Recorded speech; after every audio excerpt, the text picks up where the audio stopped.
Bonjour tout le monde, bonjour à tous les pousseux. J'ai décidé de faire une vidéo aujourd'hui parce que j'ai trouvé un produit sur le marché qui est vraiment extraordinaire, comparablement à toutes les lumières de pouce OLED qu'on va retrouver dans l'industrie. Ça, c'est les Green Giver Lights. La lumière que vous voyez là, c'est un Green Giver 60, 200 watts. Ça, c'est le remplacement d'une lumière 1000 watts HPS. Je peux vous dire une chose, si vous êtes comme moi et vous avez fait différents tests, dans toutes les lumières qui sont disponibles, soit les UFO ou les panneaux, des panneaux de 1 watt qu'on retrouve avec 200 LED, 400 LED, 600 LED, ça va jusqu'à 600 watts. Souvent, les autres, ils vont vous vendre le panneau, ben, c'est 600 watts. Puis le problème, c'est qu'ils servent des LED de 1 watt. Après mes recherches, là, ça fait deux ans que je fais des recherches au niveau des lumières OLED. Puis quand j'ai tombé là-dessus sur les Green Giver Lights, le gros avantage d'eux autres, c'est pas qu'ils ont 600 LED, c'est que le LED qui se sert, c'est le XP33L. C'est un LED qui fonctionne parce que la façon qu'on pousse avec du LED, c'est par pénétration qu'on appelle. Puis un LED de 1 watt, mais c'est pas assez fort pour pénétrer dans le plan. Faudrait le coller là, directement sur le plan, puis le problème avec ça, mais ça couvrait aucun pied carré. Green Giver Light, ça sert du 3 watts. Fait que, il y a bien des compagnies qui disent qu'ils ont du 3 watts. Il y en a du 3 watts, mais environ juste 10% des LED dans leurs panneaux sont 3 watts parce qu'ils servent des housing, d'un casing fait vraiment de pauvre qualité qui ne peut pas prendre la chaleur parce que s'ils ne peuvent pas anticiper la chaleur, le LED ne fonctionnera pas, la lumière va sauter. Green Giver Light, il y a un housing qui est complètement tout en aluminium. Le gros avantage de ça, on sait tous que l'aluminium peut subvenir à la chaleur très bien.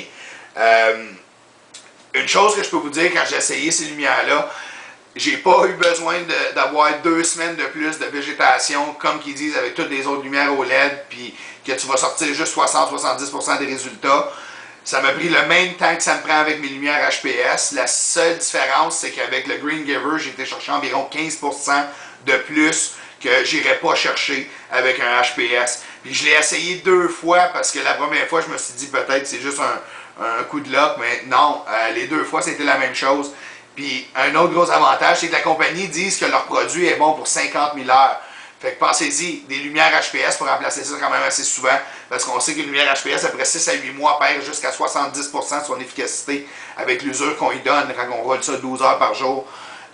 Puis que ça produit beaucoup de chaleur. C'est pour ça qu'il faut utiliser des réflecteurs pour refléter la lumière aux bons endroits, parce qu'il y a beaucoup d'énergie qui est gaspillée en chaleur.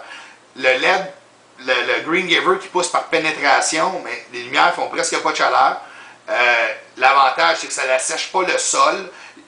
J'arrosais pas à tous les jours comme avec mon HPS. J'arrosais aux 3 jours. Je gardais ma même recette. Mais si j'avais arrosé à tous les jours, le sol aurait commencé à pourrir. Alors, j'ai arrosé aux 3 jours quand je n'avais besoin. J'ai sauvé environ 40% sur l'engrais, qui représente quand même une bonne économie d'argent.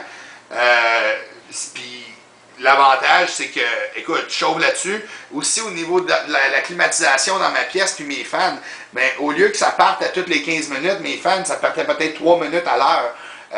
Fait que ça tirait bien moins d'énergie, bien moins de chaleur dans ma pièce, beaucoup plus efficace.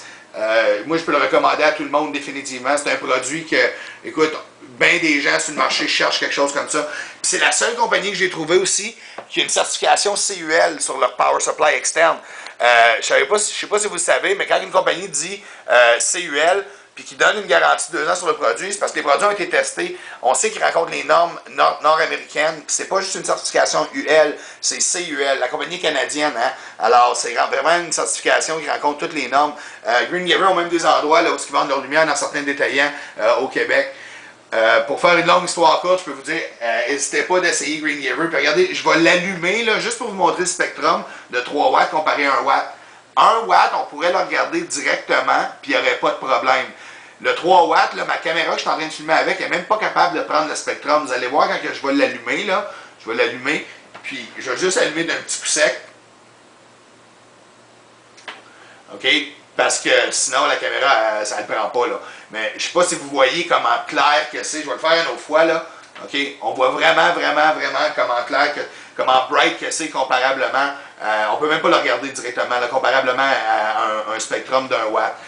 Dans les gros panneaux, on va trouver 600 watts. Les spectrums d'un watt, comme je vous dis, il n'y en a pas de pénétration. Ça fait juste des belles couleurs dans votre pièce. Ça va faire de la végétation. Fait que si vous cherchez à faire des plants de 10, 15, 20 pieds de haut, continuez à acheter des UFO, ces affaires-là. Si vous cherchez le fruit, faire des grosses buds, Green Giver Light, modèle 60, c'est vraiment la façon de faire. Une autre chose, c'est que la couleur de ma finition, c'était vert pâle, pâle, pâle, comme du couche.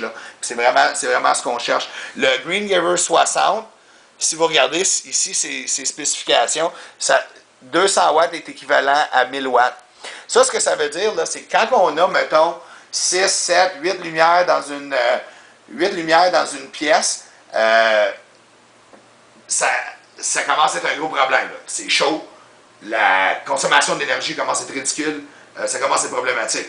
Si on prend 8 Green Giver 60 comme ça, qui est remplacement de 8000 watts HPS, on peut les brancher les 8 sur une barre d'alimentation, mettre ça directement dans le mur, puis il n'y a pas de problème, c'est comme ça que ça va être alimenté. Quand on sèche les cheveux, là, un blower, là, un séchoir à cheveux, là, ça consomme 1600 watts environ. Fait que c'est à peu près l'équivalent de Green Giver Lights. Fait que pensez-y, fait n'hésitez pas à visiter leur site web au www.greengiverlights.com. Je peux vous dire une chose, ça fonctionne. Les tests sont là, on l'a testé, ça fonctionne. Puis faites-vous pas avoir par tous les panneaux d'un watt et tous les UFO qui sont disponibles sur le marché, parce qu'il y en a juste une qui fonctionne, c'est la Green Giver Lights. Merci.